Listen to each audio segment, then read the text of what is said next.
Hello students, in this video we are going to discuss types of economic activities. हम इस video में आज पढ़ने वाले हैं कि इकोनॉमिक एक्टिविटीज़ आपके होते कितने तरीके के हैं और उनका क्या क्या मतलब है, क्या नाम है, वो सारी चीज़ें हम यहाँ पे पढ़ेंगे। ठीक है। अब पिछले वीडियो में हमने ये देख लिया था कि ह्यूमन एक्टिविटीज़ आपकी दो तरीके की होती हैं, और जैसे इकोनॉमिक और नॉन इकोनॉमिक एक्टिविटीज़। ठीक है। और इकोनॉमिक एक्टिविटीज़ के टाइप्स हम इस वीडियो में कवर करने वाले हैं। ठीक। अब यहाँ पे देखिए, इकोनॉमिक एक्टिविटीज़ यहाँ पे आपकी तीन कैटेगरीज में डिवाइड कर दी गई हैं: बिजनेस, प्रोफेशन और एम्प्लॉयमेंट। ठीक। सबसे पहले आ जाता है अब आपका बिजनेस। क्या होता है बिजनेस? का मतलब होता है यहाँ पे वो इकोनॉमिक एक्टिविटीज़ जो आपकी किससे कनेक्टेड होती हैं या किससे रिलेट करती हैं? प्रोडक्शन से, यानी कि गुड्स तैयार करना। ठीक है। परचेज करना, सेल्स और डिस्ट्रीब्यूशन ऑफ गुड्स और सर्विसेज। गुड्स और सर्विसेज जो हैं उनका डिस्ट्रीब्यूशन करना या सेल्स करना। ठीक है। जिसका मेन ऑब्जेक्टिव या मेन मोटिव क्या होता है? प्रॉफिट कमाना, मुनाफा कमाना हमारा यहाँ पे मेन मकसद रहता है। ठीक है। प्रॉफिट अर्निंग हमारा यहाँ पे मेन ऑब्जेक्टिव होता है। एग्जाम्पल्स क्या हो जाएंगे आपके? फिशिंग, माइनिंग, फार्मिंग, मैन्युफैक्चरिंग और होलसेल्स। ये आपके क्या हो जाएंगे? बिजनेस के एग्जाम्पल्स हो जाएंगे। ठीक। अब आ जाते हैं, बात करते हैं प्रोफेशन क्या होता है। ठीक है। सेकंड टाइप है आपका प्रोफेशन, फर्स्ट हो गया आपका बिजनेस। तो सेकंड प्रोफेशन में क्या दे रखा है? प्रोफेशन का मतलब क्या हो जाता है? प्रोफेशन आपकी वो एक्टिविटीज़ होती हैं जिसके लिए आपको, जिस एक्टिविटी को परफॉर्म करने के लिए आपको यहाँ पे स्पेशल नॉलेज की ज़रूरत होती है। ठीक है। और स्किल्स की रिक्वायरमेंट होती है, तभी आप कुछ पैसा कमा पाओगे और अपनी लाइफ को कंटिन्यू कर पाओगे। बट हाँ, ये है, प्रोफेशन में एंटर करने के लिए ना आपको एग्ज़ाम वगैरह देना होता है। इसीलिए यहाँ पे जो एंट्री होती है वो रिस्ट्रिक्टेड होती है। रिस्ट्रिक्टेड का मतलब ये है कि आप जा तो सकते हो, बट आपको एक एग्ज़ाम वगैरह क्वालिफाई करना होगा। ठीक है। यहाँ पे ये जो एक्टिविटीज़ होती हैं, इन एक्टिविटीज़ के अपने खुद के कुछ गाइडलाइंस होते हैं, कुछ कोड ऑफ कंडक्ट्स होते हैं, यानी कि रूल्स और रेगुलेशन वगैरह होते हैं जो प्रोफेशनल बॉडीज़ ने ही तैयार किए होते हैं। अब प्रोफेशनल क्या होते हैं? प्रोफेशनल का मतलब हो गया एक वो व्यक्ति जो उस पर्टिकुलर प्रोफेशन को ज्वाइन कर रखा है, उसने वो पर्टिकुलर वो प्रोफेशन परस्यू करता है।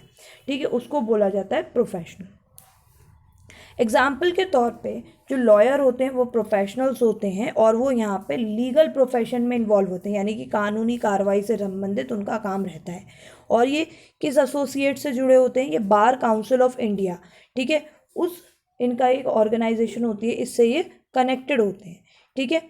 अब उन्हीं के द्वारा बताए जाते हैं जो रूल्स और रेगुलेशन, वो उसको ये फॉलो करते हैं। ठीक है। तो प्रोफेशन क्या हो गया? प्रोफेशन आपकी वो एक्टिविटीज़ हो गई जिसके लिए स्पेशल नॉलेज या स्किल्स की रिक्वायरमेंट रहती है, और जहाँ पे एंट्री क्या है? रिस्ट्रिक्टेड है। ठीक। थर्ड आ जाता है आपका एम्प्लॉयमेंट। एम्प्लॉयमेंट का मतलब क्या होता है कि एक इंडिविजुअल रेगुलरली दूसरे व्यक्ति के लिए काम करता है, दूसरे पर्सन के लिए काम करता है। ठीक है। और उसके बदले में उसको कुछ थोड़ा बहुत पैसा मिलता है, जिसे बोला जाता है रेम्यूनरेशन। रेम्यूनरेशन का मतलब हो गया कि रिटर्न में उसको कुछ पैसा वगैरह मिल रहा है, सैलरीज के फॉर्म में, वेजेस के फॉर्म में। ठीक है। तो अब यहाँ पे कुछ टर्म्स आ जाते हैं। सबसे पहला क्या आ जाता है? आपका आता है यहाँ पे एम्प्लॉयज़। एम्प्लॉयज़ कौन होते हैं? जो लोग दूसरे व्यक्ति के यहाँ काम करते हैं, जिनको दूसरे व्यक्ति उनको रोजगार देते हैं। ठीक है। उन्हें एम्प्लॉयज़ बोला जाता है। एम्प्लॉयर कौन हो गया? जिस व्यक्ति के यहाँ जाके वो काम कर रहे हैं। ठीक है। जो व्यक्ति उनको नौकरी दे रहा है, ठीक है, उसे बोलते हैं एम्प्लॉयर। अब सैलरी और वेजेस क्या हो जाते हैं? सैलरी और वेजेस आपके वो रेम्यूनरेशन होते हैं जो एम्प्लॉय को मिलता है। ठीक है। कौन देता है? एम्प्लॉयर पे करता है। एम्प्लॉयर पे करेगा किसको? एम्प्लॉय को। ठीक। उसको जो पैसा मिलता है उसको सैलरी या वेजेस कहते हैं, जो वो काम करता है उसके बदले में। एग्जाम्पल के तौर पे वर्किंग इन ऑफिस, ऑफिस में आप काम करते हो, आपको सैलरी रिसीव होती है। बैंक में आप मैनेजर के तौर पे काम कर रहे हो, सेल्स पर्सन के तौर पे आप काम कर रहे हो किसी कंपनी में, तो आपको उसके बदले में जो पेमेंट मिल रही है वो आपकी क्या कहलाती है? सैलरी कहलाती है। अब उसके बाद आ जाइए यहाँ पे डिफरेंसेस हम यहाँ देखेंगे बिजनेस, प्रोफेशन और एम्प्लॉयमेंट के बीच में, यानी कि इन तीनों में अंतर क्या होता है। ठीक। सबसे पहला आ जाता है यहाँ पे कमेंसमेंट। कमेंसमेंट का मतलब होता है स्टार्ट करना। तो आपका बिजनेस कब स्टार्ट होता है? जब एक एंटरप्रेन्योर, ठीक है, वो डिसीजन लेता है कि अब उसे अपना एक बिजनेस सेटअप करना है, तो एंटरप्रेन्योर के डिसीजन से ही बिजनेस स्टार्ट होता है। प्रोफेशन कब शुरू होता है? जब आप यहाँ पे एक डिग्री कंप्लीट कर लेते हो और आपको प्रैक्टिस करने के लिए जो सर्टिफिकेट होता है वो सर्टिफिकेट आप रिसीव कर लेते हो। एम्प्लॉयमेंट कब शुरू होता है? जिस दिन आप यहाँ पे एक सर्विस एग्रीमेंट करते हो और जॉब ज्वाइन कर लेते हो, या जो ड्यूटी आप करते हो वो जब ज्वाइनिंग कर लेते हो तब आपका यहाँ पे एम्प्लॉयमेंट स्टार्ट हो जाता है। क्वालिफिकेशन, बिजनेस के लिए कोई क्वालिफिकेशन की ज़रूरत नहीं है, ठीक है, यहाँ पे कोई क्वालिफिकेशन की रिक्वायरमेंट नहीं होती। प्रोफेशन के लिए जो प्रिस्क्राइब्ड क्वालिफिकेशन होती है या डिग्री होती है उसकी ज़रूरत होती है और ट्रेनिंग की भी रिक्वायरमेंट रहती है। एम्प्लॉयमेंट के लिए जैसी जॉब होती है उसके अनुसार यहाँ पे क्वालिफिकेशन की रिक्वायरमेंट रहती है। अब इन्वेस्टमेंट्स के बेसिस पे बात करते हैं, तो बिजनेस में इन्वेस्टमेंट्स डिपेंड इस बात पे करता है कि आपका कितना बड़ा बिजनेस है।